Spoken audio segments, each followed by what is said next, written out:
Italiyadan o'zbek talabalariga atkaz berilayotgan bir vaqtda Shohjahon ukamiz mana bu eng zo'r vizalardan birini Italiyaga 1 yillik talabalik vizasini qo'lga kirityapti. Shohjahon tabriklaymiz. Emotsiya qanaqa bo'lyapti uka? Emotsiyani endi hozir ta'riflab berishim qiyin. Viza olish jarayoni o'zi juda qiyin bo'ldi, to'g'risi. Ancha kutdik, 6 oylar, ancha mehnat ketdi. Rahmat sizga kattakon.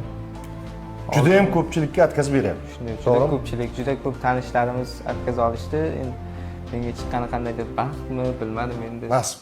Nasib qilgan ekan. Xursandchilik. Nima deysiz xizmatimizga?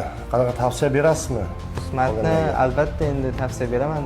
Hammaga kelib o'zlarining hujjatlarini topshirib ko'rishsa, nasib bo'lsa hammaga viza olishadigan umiddaman.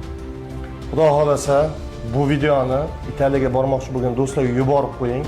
Nasib bo'lsa topshirib, ota-onasini faxrga aylanib yurish nasib qilsin. Qo'shimcha tarzda aytib o'taman, Italiyada 100% grant o'qishingiz mumkin, plus 8000 yevrogacha stipendiya olishingiz mumkin va dunyoning top mingtalik universitetda o'qishingiz mumkin bo'ladi.